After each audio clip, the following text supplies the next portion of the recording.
ये आकाशवाणी दिल्ली है। कृपया हमारे अगले कार्यक्रम की प्रतीक्षा कीजिए। ये आकाशवाणी है।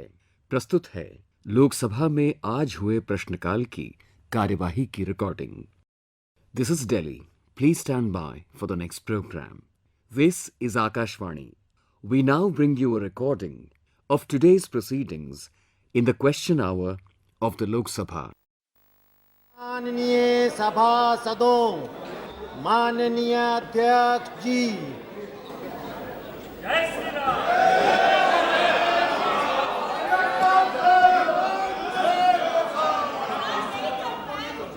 प्रश्नकाल 221 श्री करवा गोरंतल माधव। प्रश्न संख्या 221। क्या स्वास्थ्य और परिवार कल्याण मंत्री ये बताने की कृपा करेंगे कि क केंद्रीय सरकार स्वास्थ्य योजना CGHS के लिए निर्धारित लक्ष्यों का ब्यौरा क्या है? ख क्या केंद्रीय सरकार स्वास्थ्य योजना के अंतर्गत पैनल में शामिल निजी अस्पतालों को पिछले 6 महीनों से भी अधिक समय से लंबित देय राशि का भुगतान नहीं किया गया है? और यदि हाँ, तो तत्संबंधी ब्यौरा क्या है और इस संबंध में क्या आवश्यक कदम उठाए गए हैं? ग क्या निजी अस्पतालों ने इस योजना के लाभार्थियों को लौटाना शुरू कर दिया है, जिसके परिणाम स्वरूप 4.2 मिलियन लाभार्थी प्रभावित हो रहे हैं? और यदि हाँ, तो तत्संबंधी ब्यौरा क्या है? घ ऐसे अस्पतालों के प्रति कुल कितनी धनराशि लंबित है और लंबित देय राशि कितनी अवधि से लंबित है? और अंग सरकार द्वारा इन ऐसी देय राशियों के भुगतान के लिए क्या कदम उठाए जा रहे हैं? Shri MB Satyanarayan. Question number 221, health minister. स्वास्थ्य एवं परिवार कल्याण राज्य मंत्री doctor Bharati Pravin Pawar. So the statement is laid on the table of the House. Number आएगा। प्रश्नकाल माननीय सदस्य supplement. Whether the government is aware that the CGHS wellness centers located at Visakhapatnam is not in a position to serve all the patients and they are struggling to get walk-in slots and online slots, as all the online slots are being exhausted 3 days prior. If so, whether the government is planning to increase the number of online slots rather than walk-in slots, as walk-in patients are not getting their turn to see the doctor due scarcity of doctors.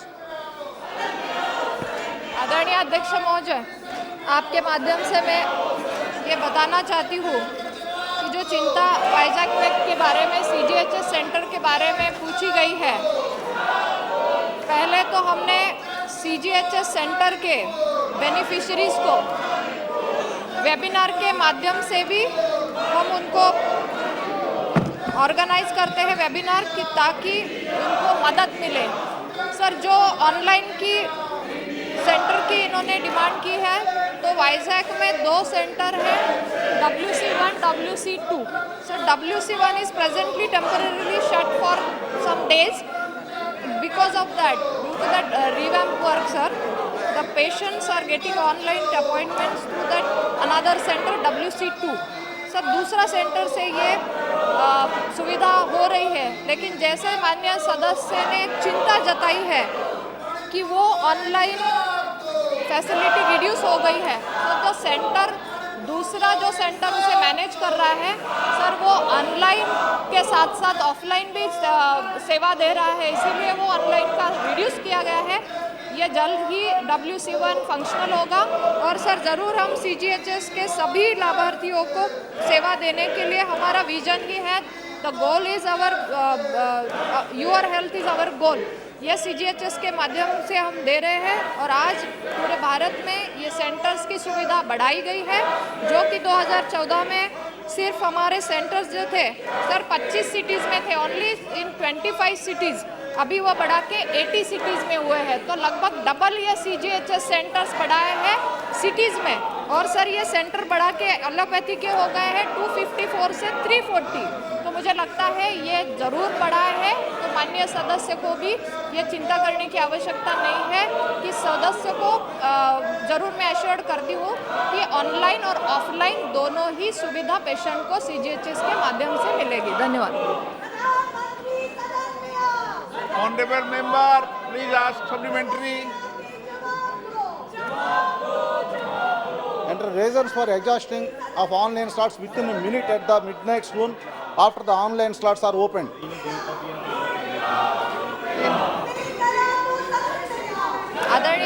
महोदय जो कि online slots के बारे में बोला, मैंने फिर वही बोल रही हूँ कि ऑनलाइन स्लॉट एक ऑफलाइन स्लॉट ये डॉक्टर पे जो लोड मैनेज कर रहे हैं तो उन्होंने ऑनलाइन स्लॉट को कम किया है, क्योंकि एक दूसरे सेंटर का भी लोड उस दूसरे सेंटर पे आ रहा है। जल्द ही वो सुविधा होगी। उसके अलावा वहाँ पे हमारी जो ग्रीवांस की जो एक फैसिलिटी दी गई है तो उसके माध्यम से हम ग्रीवांस के माध्यम से भी ग्रीवांस एडवाइजरी कमेटी है, उसके माध्यम से भी हम वो बेनिफिशियरी के साथ ग्रीवांस के माध्यम से मदद करते हैं। क्वेश्चन नंबर 222 श्री कृपाल बालाजी तुबाने। प्रश्न संख्या 222। प्रश्न संख्या 222। क्या स्वास्थ्य और परिवार कल्याण मंत्री ये बताने की कृपा करेंगे कि क सरकार द्वारा महाराष्ट्र सहित देश में राज्य, संघ राज्य क्षेत्रवार और जिलावार कितने न्यूबॉर्न स्टेबलाइजेशन यूनिट NBSU स्थापित की गई है? ख. क्या सरकार का बीमार नवजात शिशुओं की देखभाल के लिए विभिन्न राज्यों में NBSU की स्थापना करने का विचार है? यदि हाँ, तो तत्संबंधी ब्यौरा क्या है और इस प्रयोजनार्थ किन किन जिलों की पहचान की गई है? ग. क्या देश में सरकारी और निजी अस्पतालों, चिकित्सा महाविद्यालयों, सामुदायिक स्वास्थ्य केंद्रों में NBSU शुरू कर दिए गए हैं? घ. यदि हाँ, तो महाराष्ट्र सहित तत्संबंधी राज्यवार, संघ राज्य क्षेत्रवार ब्यौरा क्या है और यदि नहीं तो इसके क्या कारण हैं? अंग. बच्चों के पालन पोषण की रीतियों में सहायता करने और उनमें सुधार करने में प्रत्यायित सामाजिक स्वास्थ्य कार्यकर्ता, आशा कार्मिकों की क्या भूमिका है? च. क्या देश में शिशु मृत्यु दर IMR में गिरावट आई है? छ. शिशु मृत्यु दर को और कम करने के लिए सरकार द्वारा किए गए निवारक उपायों का ब्यौरा क्या है? स्वास्थ्य एवं परिवार कल्याण राज्य मंत्री doctor Bharati Pravin Pawar. Statement is laid on the table of the house. Member sir धन्यवाद स्पीकर महोदय।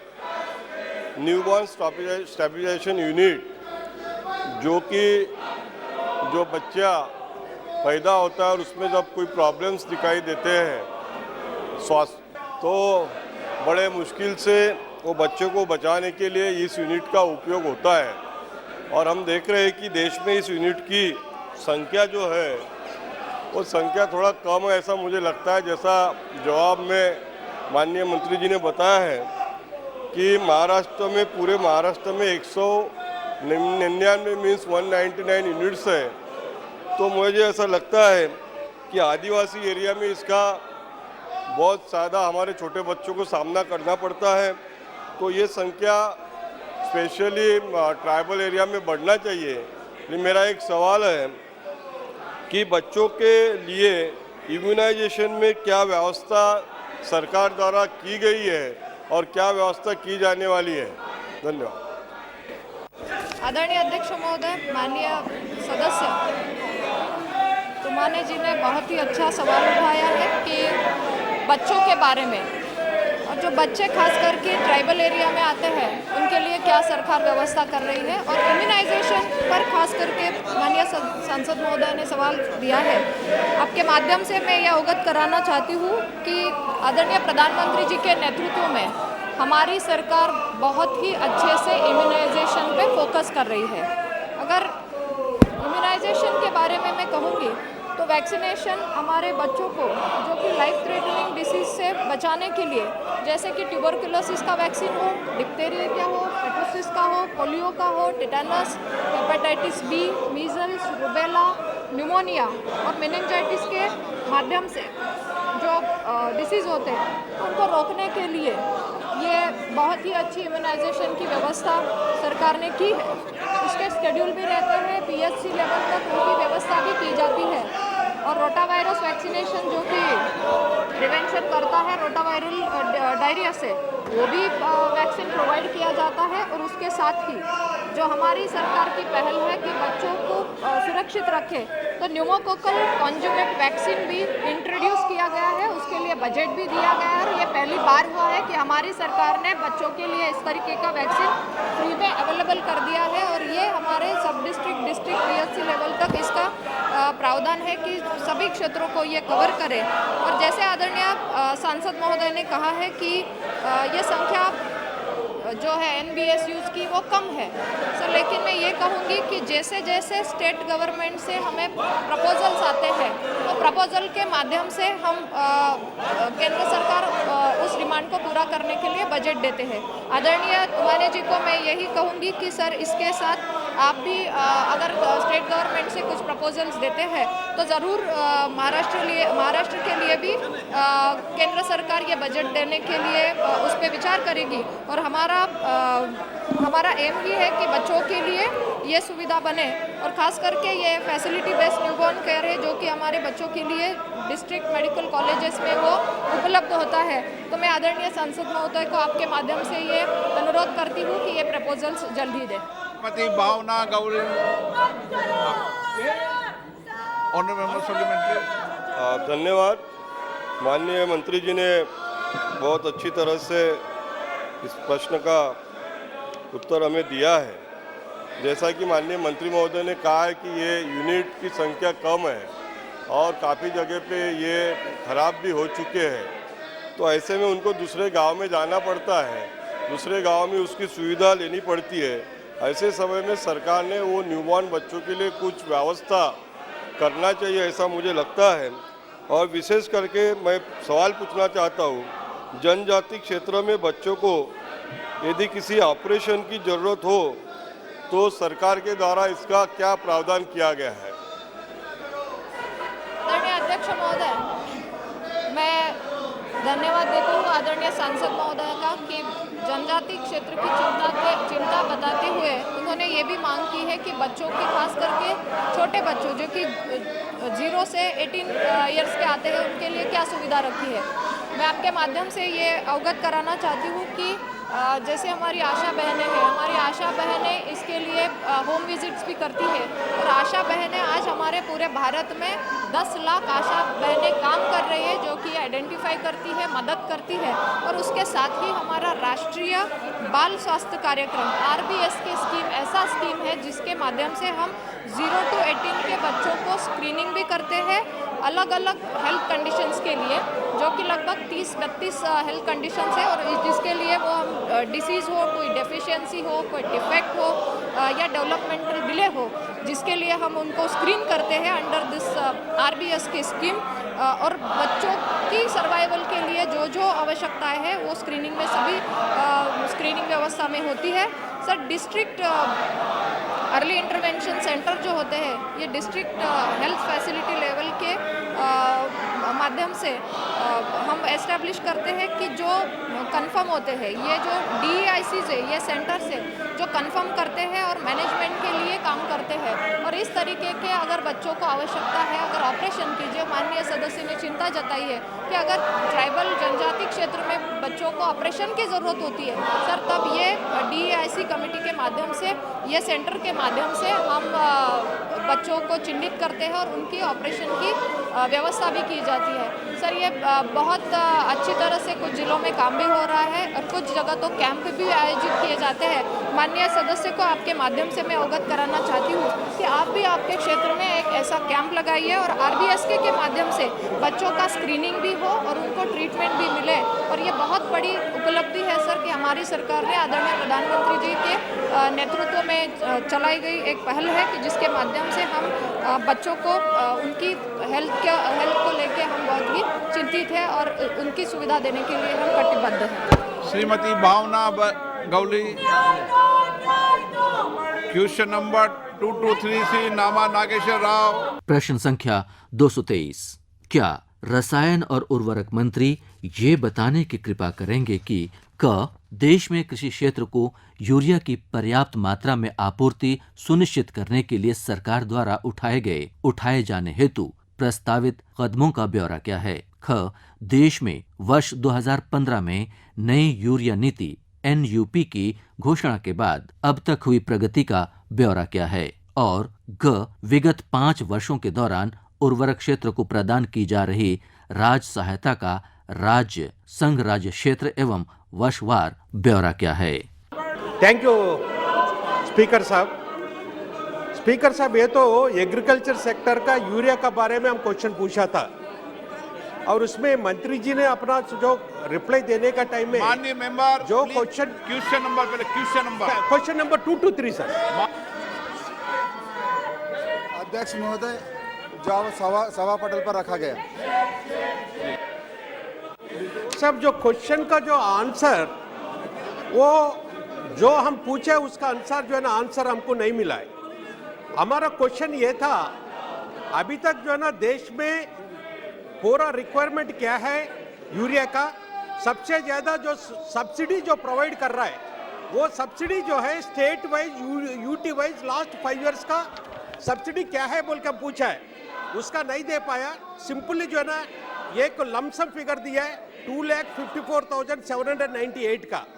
और हमारा जो इम्पोर्टेंट क्या है, आज का दिन में देश में फार्मर्स के लिए यूरिया नहीं मिल रहा है। इन पर्टिकुलर हमारा तेलंगाना में तो यूरिया का वजह से बहुत दिक्कत हो रहा है। हम लोग को जितना रिक्वायरमेंट था वो रिक्वायरमेंट में कम से कम जो है ना 50% भी जो है ना नहीं दे रहा है।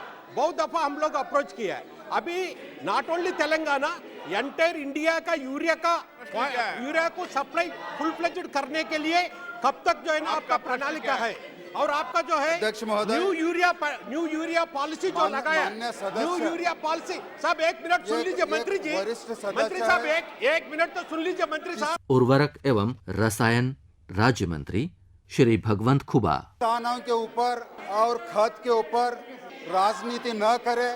तेलंगाना गवर्नमेंट, देश के सारे गवर्नमेंट वो बीजेपी का हो या गैर बीजेपी का हो, मोदी सरकार के लिए देश के किसान है और किसान को खाद की उपलब्धि करने का जिम्मेदारी मोदी सरकार की है। और पिछला 9 साल में लगातार देश के किसानों को जितना उर्वरक चाहिए उतना पूरा उर्वरक हम देश के किसानों को दे चुका है। और माननीय सदस्य को मैं ये कहना चाहता हूँ कि हमारा व्यवस्था IFMS सिस्टम के जरिए से देश के हर जिले के अंदर राज्य सरकारों के साथ जितना मांग है उस मांग के तहत हम सप्लाई करने का हमारा व्यवस्था है। इतना ही नहीं, जहां पर प्रोडक्शन होता है, जिस पोर्ट्स में आता है, वहां से लेकर के रेलवे डिपार्टमेंट को हम सशक्त करके और रेलवे डिपार्टमेंट के माध्यम से करीब 90% हम पूरा करते हैं। कृपया माननीय सदस्य को इस तरह का गलत न सूचित करे, मैं विश्वास करता हूं। और आज देश के अंदर किसानों को प्रति वर्ष 350 लाख मैट्रिक टन की ज़रूरत है और उसके हिसाब से तेलंगाना को अब तक 7.24 लाख मैट्रिक टन हमने अभी तक अवेलेबल कर दिया। और आज के दिन में 8.92 लाख मैट्रिक टन अवेलेबल है वहाँ पर। आज भी क्लोजिंग स्टॉक माननीय सदस्यों को मैं याद दिलाना चाहता हूँ कि 5.03 lakh metric ton today is available in Telangana. कृपया इतना ही नहीं है अध्यक्ष महोदय, प्रधानमंत्री जी का विशेष करके किसानों के ऊपर ध्यान रखते हुए अंतर्राष्ट्रीय स्तर पर पिछला 4 साल में लगातार कीमतें बढ़ते गए हैं, लेकिन मोदी सरकार 2018-19 में हमने सभी उर्वरक के ऊपर सब्सिडी 73,435 करोड़ दिया था। अंतर्राष्ट्रीय स्तर पर कीमतें बढ़ने के वजह से 22-23 के अंतर्गत 2,54,841.43 करोड़ दिया है। उतना ही नहीं अध्यक्ष महोदय, देश के अंदर भारत सरकार, मोदी सरकार किसान को 45 किलो का यूरिया के ऊपर केवल 266 रुपया चार्ज करती है। वही हमारा नेबरिंग कंट्रीज बांग्लादेश 720 रुपया चार्ज करता है, पाकिस्तान 800 रुपये पर बोगी चार्ज करता है, चाइना 2100 रुपये चार्ज करती है, यूएसए 3000 रुपये चार्ज करती है। दुनिया के अंदर सबसे कम रेट से किसानों को देने वाला एकमात्र सरकार है मोदी सरकार है। अध्यक्ष महोदय धन्यवाद। पहले तो मंत्री महोदय, आप किसान का बारे में बात करें तो राजनीति बोल के बोला ये अच्छा नहीं लगेगा, आपको शोभा नहीं दे रहा है। दूसरा बात, हमारा जो आप ही का जो है ना मुंह से ये निकला है, हम लोग सिर्फ जो है ना 90% 90% तक दे रहा है। मतलब आप खुद एग्री किया है, पूरा 100% रिक्वायरमेंट नहीं दे पा रहे, 90% दे रहा बोल के। हमारा सप्लीमेंट्री क्वेश्चन ये है, जो आप इंपोर्ट कर रहे हैं, इंपोर्ट कितना जो है ना इंपोर्ट कर रहा है अब याज ऑन डेट में, वो इंपोर्ट टोटल 100% इंडिजिनस करने के लिए आपका न्यू यूरिया पॉलिसी का अनुसार कब तक जो है ना देश में हर एक किसान को, हर एक बोरी जो है ना, हर एक आदमी को, हर एक एकड़ को जो यूरिया मिलेगा, उसके लिए थोड़ा बता दीजिए। Thank you. अध्यक्ष महोदय, 90% थ्रू रेक्स, रेलवे रेक्स के माध्यम से बोला मैंने, यानी किसान को 100%, उससे भी ज़्यादा हमारा अवेलेबिलिटी आज के दिन में हर राज्यों के अंदर है। और अभी सप्लीमेंट्री के लिए नेशनल इन्वेस्टमेंट पॉलिसी के तहत, और ये 2012 को लेकर के 2014 में मोदी सरकार अमेंडमेंट किया, अक्टूबर 2014 में माननीय अध्यक्ष महोदय। इसमें से 6 नया यूनिट इंडिजिनसली प्रोडक्शन हो और मोदी सरकार की हर क्षेत्र के अंदर आत्मनिर्भर बनना चाहता है। इसी के कारण इस क्षेत्र में भी, अंदर उर्वरक क्षेत्र के अंदर भी यूरिया के प्रोडक्शन के आत्मनिर्भर हो। इसी के लिए 6 यूनिट, हर यूनिट का कैपेसिटी 12.7 लाख मेट्रिक टन पर एनएम है अध्यक्ष महोदय। और 6 यूनिट यदि अगर क्यूमुलेटिव करते हैं तो 76.2 लाख मेट्रिक टन देश के अंदर उत्पादन हो रहा है। इसमें से ऑलरेडी 5 यूनिट कमीशन हो चुका है और प्रोडक्शन हो रहा है अध्यक्ष महोदय।